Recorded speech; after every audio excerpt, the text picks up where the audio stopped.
Assalamualaikum warahmatullahi wabarakatuh. Perkenalkan, kami dari kelompok 3A akan mempresentasikan hasil kerja kelompok kami yang berjudul Interaksi Makhluk Hidup. Nah, sebelum memulai ke materi, ada baiknya saya memperkenalkan diri terlebih dahulu dan memperkenalkan nama teman-teman sekelompok saya.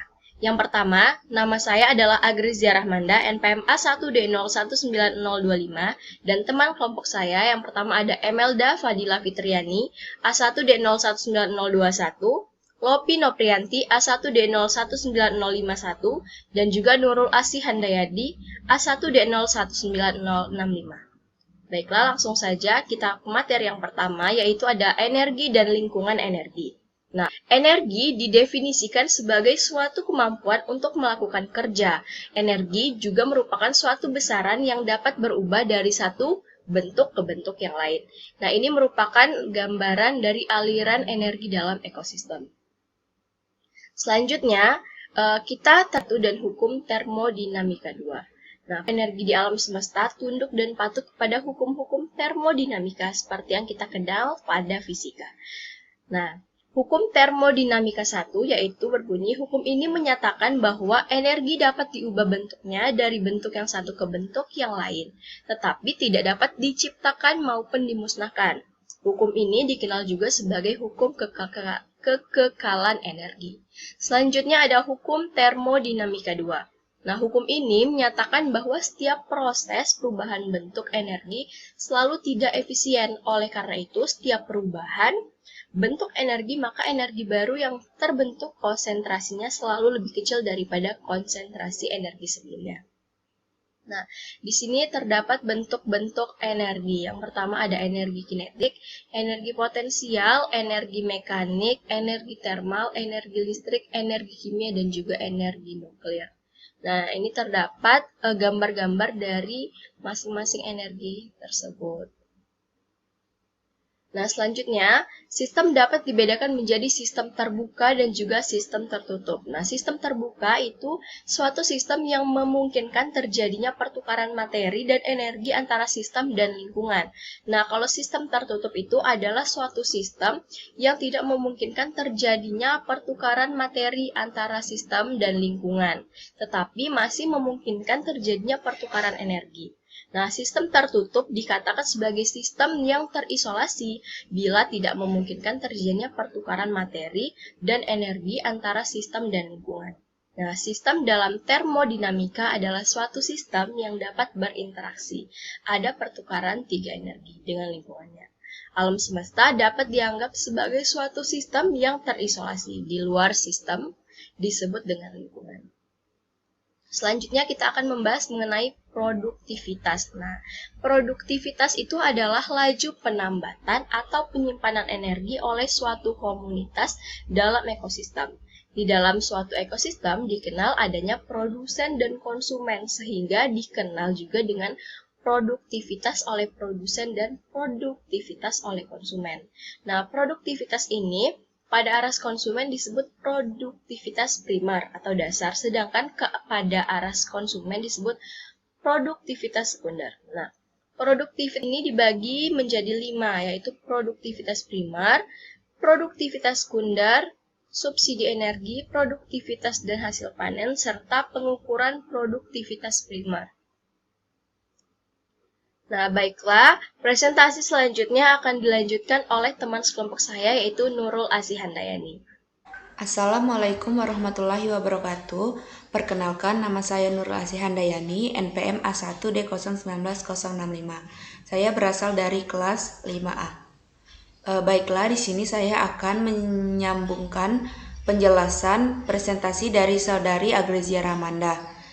Yang akan saya jelaskan ada 3. Yang pertama itu rantai makanan, jejaring makanan, dan tingkat trofik. Baiklah, saya akan mulai menjelaskan materi yang pertama, yaitu rantai makanan. Rantai makanan atau food chain adalah perpindahan energi makan dari sumber daya tumbuhan melalui seri organisme atau melalui jenjang makanan. Rantai makanan sering juga disebut sebagai proses makan dan dimakan oleh suatu seri makhluk hidup. Nah, rantai makanan ini terbagi menjadi 3 jenis. Yang pertama ada rantai pemangsa, kemudian ada rantai parasit, dan yang ketiga ada rantai saprofit. Nah, teman-teman bisa melihat contoh jenis rantai makanan pada PPT yang telah ditampilkan. Selanjutnya itu, dalam rantai makanan terdapat dua tipe dasar rantai makanan berdasarkan jenis mata rantai pertamanya. Yang pertama ada rantai makanan rerumputan. Rantai makanan rerumputan atau grazing food chain yaitu rantai makanan yang diawali dari tumbuhan pada tingkat trofik awalnya. Misalnya itu ada dari tumbuhan, kemudian herbivora, kemudian karnivora, kemudian omnivora, dan yang terakhir itu detrivor. Yang selanjutnya ada rantai makanan sisa atau detritus. Rantai makanan detritus dimulai dari proses penghancuran luruhan dan ranting tumbuhan oleh bakteri dan fungi atau detrivor, menghasilkan detritus. Misalnya detrivor, herbivora, karnivora, kemudian omnivora. Nah, teman-teman bisa melihat gambarnya pada PPT yang telah ditampilkan. Selanjutnya itu ada jejaring makanan dan tingkat trofik. Nah, yang pertama ini ada jejaring makanan. Jejaring makanan adalah kumpulan antara berbagai rantai makanan yang saling berhubungan secara lebih kompleks dalam suatu ekosistem. Untuk menjelaskan tentang mekanisme jaring-jaring makanan sederhana, teman-teman bisa melihat gambar di bawah ini. Pada gambar di samping, dapat dilihat bahwa produsen primer adalah padi. Padi kemudian dimakan oleh tikus dan burung sebagai konsumen primer atau konsumen tingkat 1.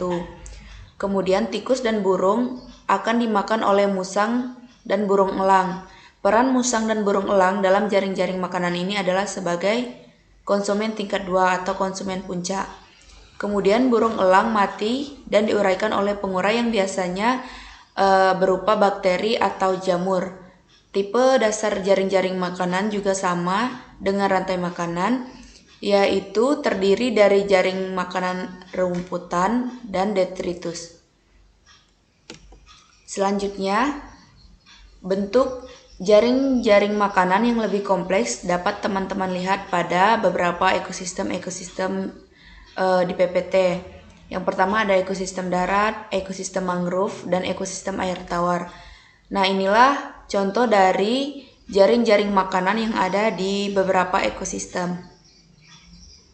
Selanjutnya, ada tingkat trofik. Tingkat trofik suatu ekosistem merujuk pada masing-masing kumpulan organisme yang dicirikan oleh memiliki posisi yang sama dalam rantai makanan. Artinya, mengacu pada klasifikasi spesies atau organisme menurut cara mereka memperoleh makanan mereka, yaitu materi dan energi dari lingkungan langsung tempat mereka tinggal. Yang pertama itu ada produsen primer, konsumen primer, kemudian ada konsumen sekunder, konsumen tersier, predator puncak, dan yang terakhir itu ada detritivor. Nah, teman-teman bisa melihat tingkat trofik pada piramida yang telah ditampilkan di PPT. Mungkin itulah presentasi yang dapat saya sampaikan. Lebih dan kurang saya mohon maaf. Wabillahi taufiq wal hidayah. Wassalamualaikum warahmatullahi wabarakatuh.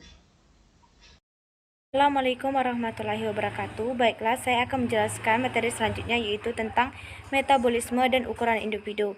Metabolisme merupakan seluruh reaksi kimia yang bertujuan untuk mempertahankan kehidupan yang terjadi dalam suatu organisme. Terdapat 3 tujuan utama proses metabolisme. Pertama, mengoperasi bahan bakar atau makanan untuk dijadikan bahan baku penyusun protein, lipid, asam nukleat, dan beberapa jenis karbohidrat.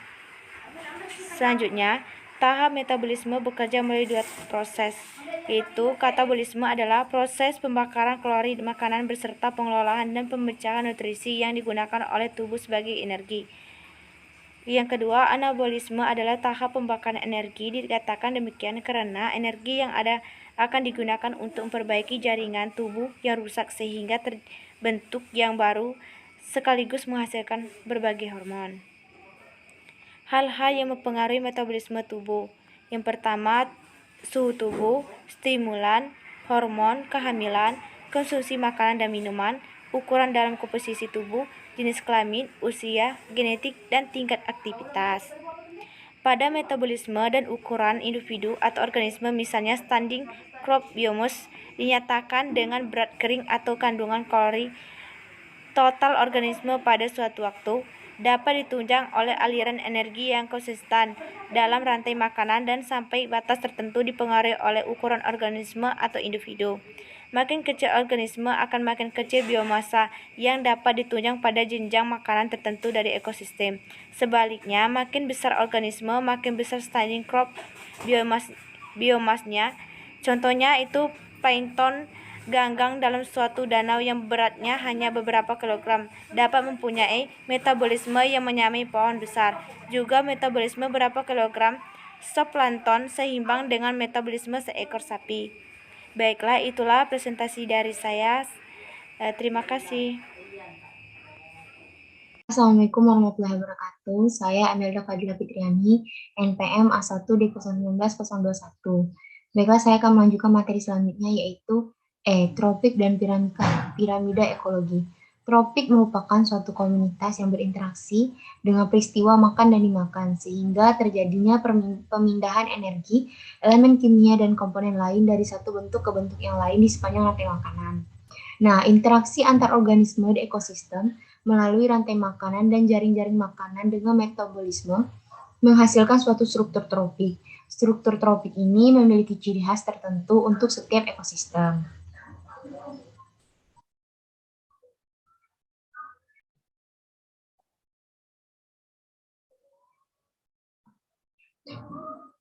Nah, kemudian yaitu materi selanjutnya piramida ekologi. Piramida ekologi merupakan gambaran secara garis besar hubungan pemanfaatan energi antar komponen-komponen biotik dalam suatu ekosistem. Ada 3 bentuk umum dari piramida, yaitu piramida jumlah, piramida biomasa, dan piramida energi. Piramida jumlah merupakan gambaran mengenai jumlah organisme di suatu tingkatan tropik. Piramida jumlah umumnya memiliki bentuk menyempit ke atas. Kemudian piramida biomasa. Piramida biomasa merupakan gambaran di suatu tingkatan tropik yang dinyatakan sebagai biomasa. Biomasa dibagi menjadi 2, biomasa berat dan biomasa kering. Biomasa berat kering menunjukkan perpindahan jumlah makanan yang sebenarnya. Bentuk piramida biomasa akan mengecil ke arah puncak. Yang terakhir yaitu piramida energi, menggambarkan jumlah energi pada setiap tingkatan tropik. Piramida ini merupakan piramida yang menggambarkan hilangnya energi pada saat perpindahan energi makanan di setiap tingkat tropik dalam suatu ekosistem. Baik, terima kasih. Saya kembalikan ke moderator.